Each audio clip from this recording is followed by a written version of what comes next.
Si hablamos de tipos duros destacados en Hollywood, el actor estadounidense de cine y televisión Lee Marvin ocupa un lugar especial en esa categoría, pero este actor es mucho más de lo que parece a simple vista. Te sorprendería saber que hizo esto cuando ganó un Oscar. Descubre la verdad jamás contada sobre el actor estadounidense Lee Marvin y mucho más en el video de hoy. Antes de que se convirtiera en uno de los actores más célebres de Hollywood, hablemos primero de los inicios de Lee Marvin. Nacido el 24 de febrero de 1924 como Lamont Waltman Marvin Jr., hijo del veterano de la Primera Guerra Mundial, Lamont Waltman Marvin y de la diseñadora de moda Courtenay Washington, el joven Marvin Jr. creció en Nueva York. De niño aprendió a tocar el violín y no le gustaba ir a la escuela porque tenía TDAH y dislexia, lo que le dificultaba el aprendizaje.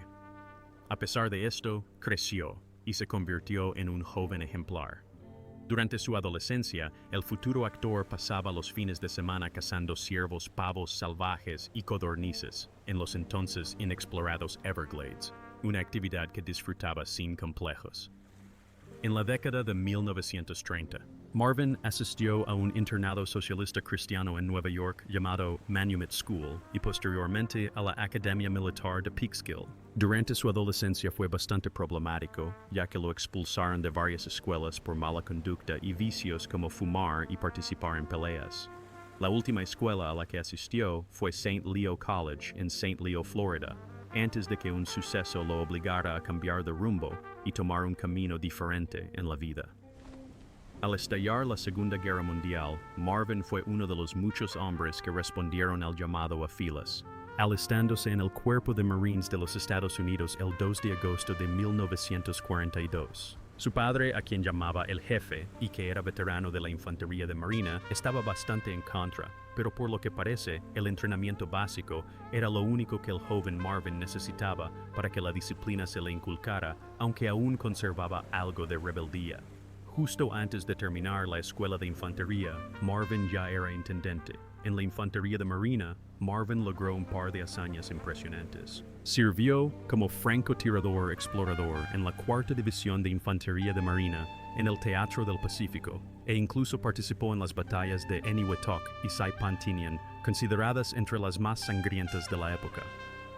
Durante su servicio, Marvin resultó herido durante el asalto al Monte Topachou en la batalla de Saipan, donde la mayoría de sus compañeros cayeron víctimas mortales. El 18 de junio de 1944, Marvin recibió un disparo de ametralladora que le alcanzó el nervio ciático y además un disparo de francotirador enemigo le impactó en el pie.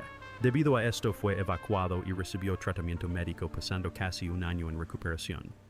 Afortunadamente se recuperó satisfactoriamente y recibió la baja médica junto con la medalla Corazón Púrpura por sus actos de valor.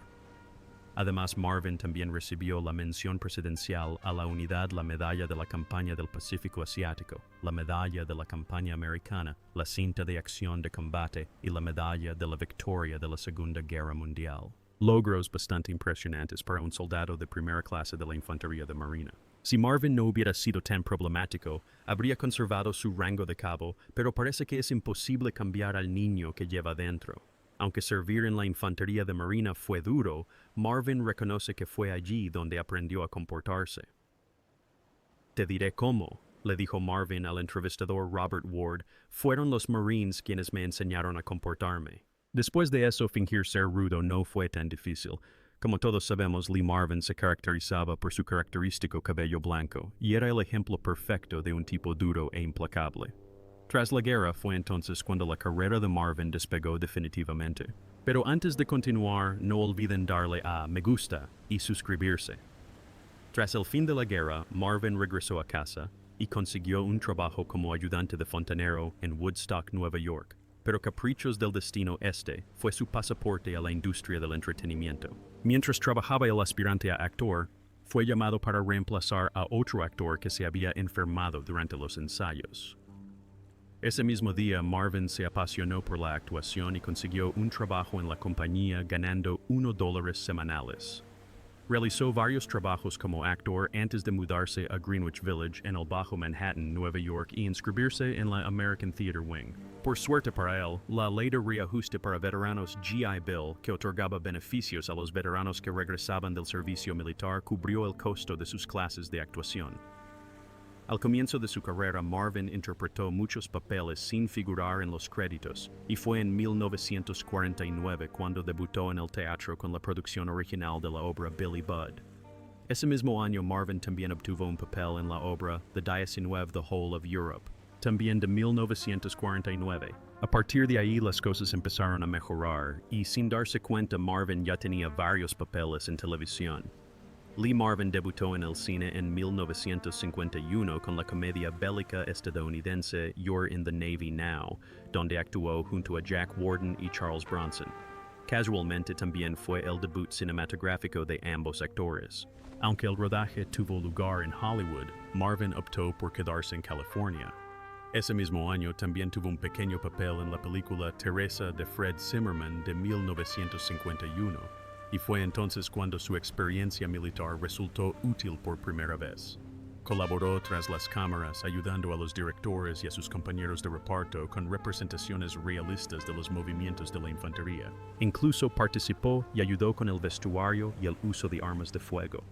Debido a su experiencia militar, Lee Marvin quedó algo encasillado en un tipo de personaje, a menudo un personaje autoritario. Participó en varios proyectos, aunque menores, como protagonizar un episodio de la serie antológica estadounidense Fireside Theater y otra titulada Rebound. Entre sus trabajos anteriores se incluyen Diplomatic Courier, Down Among the Sheltering Palms We're Not Married, The Duel at Silver Creek by Hangman's Knot. Volvió a interpretar a hombres uniformados en el western Seminole y en la película sobre la Guerra de Corea, The Glory Blade, ambas estrenadas en 1953. Resulta que Marvin también encajaba a la perfección en el género western, por lo que participó en otros proyectos como The Stranger Wore a Gun, Randolph Scott y Gun Fury. Todos estos proyectos lo llevaron posteriormente a su papel revelación, que estamos a punto de revelar. La década de 1950 fue la cúspide de la carrera del actor, pues finalmente la suerte le sonrió a Lee Marvin cuando su interpretación del villano Vince Stone en la película de cine negro de 1953, El Gran Corazón, fue aclamada por el público. Ese mismo año, protagonizó junto a Marlon Brando otra película estadounidense de crimen titulada El Salvaje. Lee Marvin interpretó a Chino, el líder de la pandilla de motociclistas conocida como The Beatles. Estas dos películas tuvieron una gran acogida y marcaron el éxito de Marvin, lo que le abrió las puertas a proyectos aún más exitosos. Su papel en la película de 1955 Violent Saturday fue elogiado por la crítica, que destacó la complejidad multifacética que su interpretación aportó al personaje. Marvin también tuvo la oportunidad de coprotagonizar junto a Frank Sinatra la película Not as a Stranger, un drama médico de 1955. Interpretó muchos papeles secundarios en esta década, como en A Life in the Balance, Pete Kelly's Blues y Jane Wyman Presents the Fireside Theater.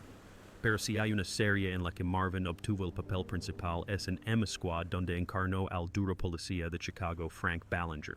Se convirtió en un nombre conocido en la televisión, protagonizando multitud de papeles y encarnando diferentes personajes, pero hubo un papel que realmente impresionó a la crítica por su gran talento. ¿Existe una mejor manera para que un actor demuestre su habilidad que interpretando dos personajes distintos en la misma película? Eso fue precisamente lo que hizo Marvin en el western cómico de 1965, Cat Ballou, basada en la novela The Ballad of Cat Ballou.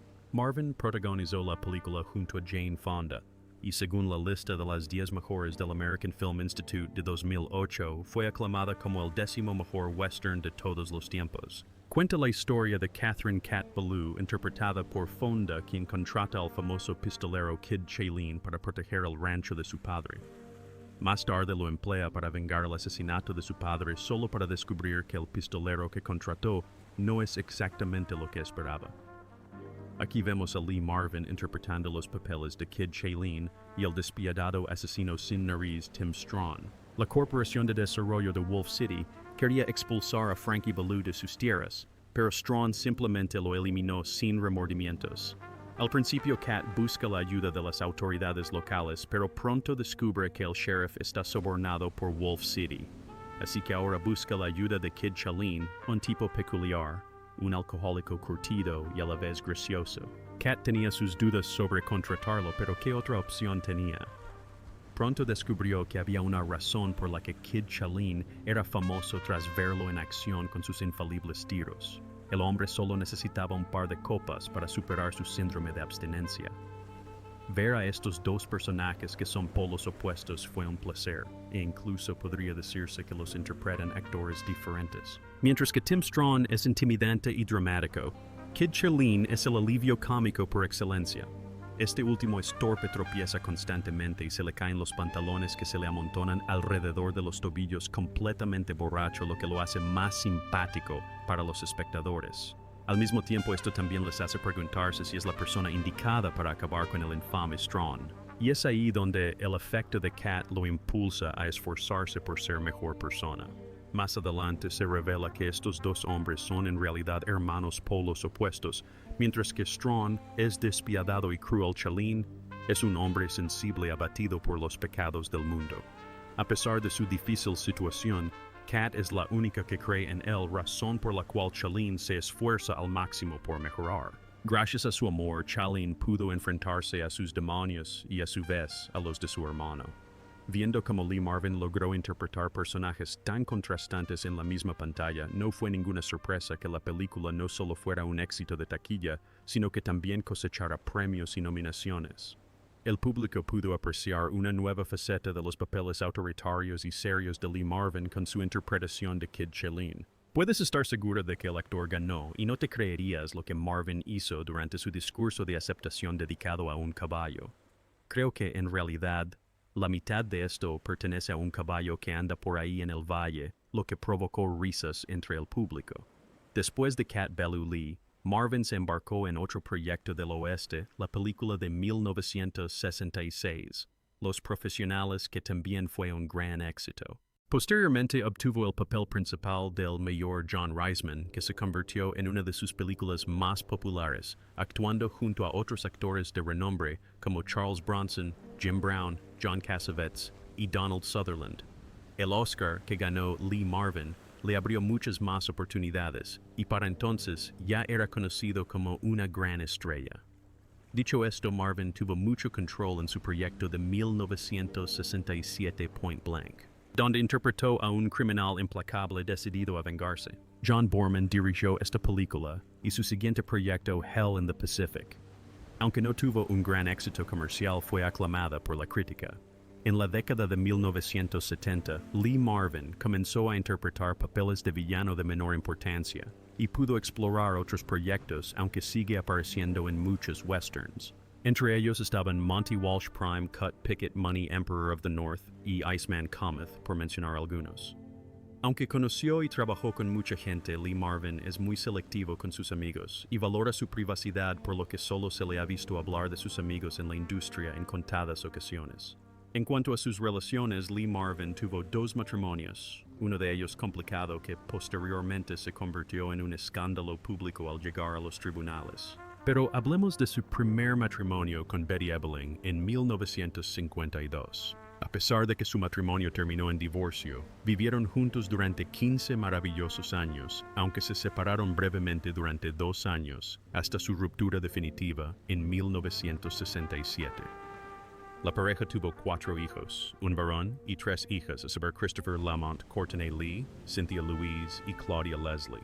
Justo después de su ruptura con Ebeling, Marvin inició una relación con la actriz estadounidense Michelle Triola, quien se convirtió en su pareja de hecho entre 1965 y 1970. Aunque no estaban casados, Triola cambió legalmente su nombre a Marvin y solicitó una compensación similar a la que se otorga a los cónyuges en California, lo que dio lugar a la infame demanda por palimony. Alegó que durante los 6 años que estuvieron juntos, Triola quedó embarazada de un hijo de Marvin y además afirmó que él pagó 2 abortos, mientras que su otro embarazo terminó en un aborto espontáneo. Además, la actriz afirmó que el aborto la dejó estéril. La demanda tuvo gran repercusión mediática por lo que prácticamente todo el mundo se entrometió en sus asuntos.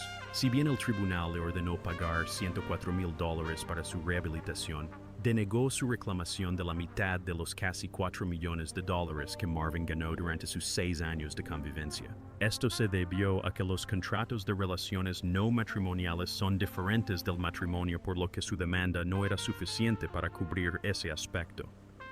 Pasaron otros 2 años antes de que el tribunal descubriera que ni siquiera existía un contrato de relación no matrimonial, anulando así la indemnización que recibió y dando por concluido el caso. En cuanto a Triola, mantuvo una relación sentimental con el actor Dick Van Dyke desde 1976 hasta su fallecimiento por cáncer de pulmón en octubre de 2009. Volviendo a Lee Marvin, su segundo y último matrimonio fue con su novia de la infancia, Pamela Feely. Se casaron en 1970 y permanecieron juntos hasta su prematura muerte en 1987. Con el paso de los años, el carisma de Marvin disminuyó y en la década de 1980 empezó a protagonizar menos proyectos. El último papel importante del actor fue el de sargento en la épica película bélica de Samuel Fuller de 1980, El Gran Rojo. Sus siguientes proyectos como Casa de la Muerte, Parque Gorky y Día de Perros tuvieron menor éxito comercial. Lo mismo ocurrió con sus proyectos televisivos. En 1985, retomó su papel como el mayor John Reisman en la secuela 12 del Patíbulo, La Próxima Misión, continuando donde terminó la primera película, a pesar de que ahora eran 18 años mayores. En cuanto a su salud, no es ningún secreto que Lee Marvin luchó contra el alcoholismo derivado de su servicio militar durante la guerra, a lo largo de su vida, que fue la causa de su muerte. Una historia infame sobre sus problemas de sobriedad ocurrió durante el rodaje de 12 del Patíbulo, donde su personaje, el mayor Reisman, debía conducir un camión con el personaje de Charles Bronson, Joseph Wadislaw. Cuando el rodaje estaba a punto de comenzar, no encontraban a Lee Marvin por ningún lado en el set. Fue el equipo de filmación quien lo encontró más tarde en un pub y lo llevó de vuelta al plató completamente borracho. Como aún tenían que filmar la escena, el equipo de producción hizo todo lo posible por espabilarlo dándole café. Justo antes, un furioso Bronson se le acercó y amenazó con matarlo allí mismo, pero por suerte no lo hizo.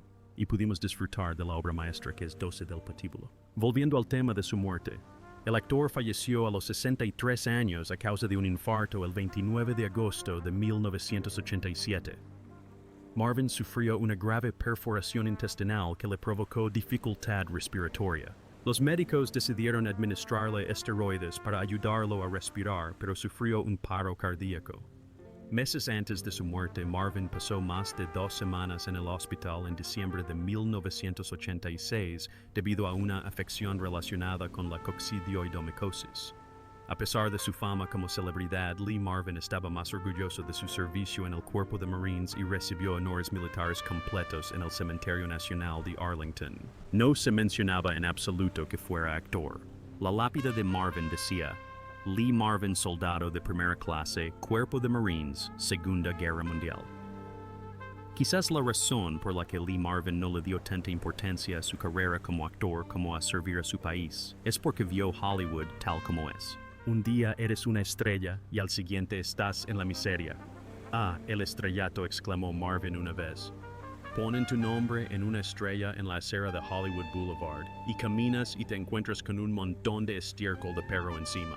Eso lo dice todo, cariño.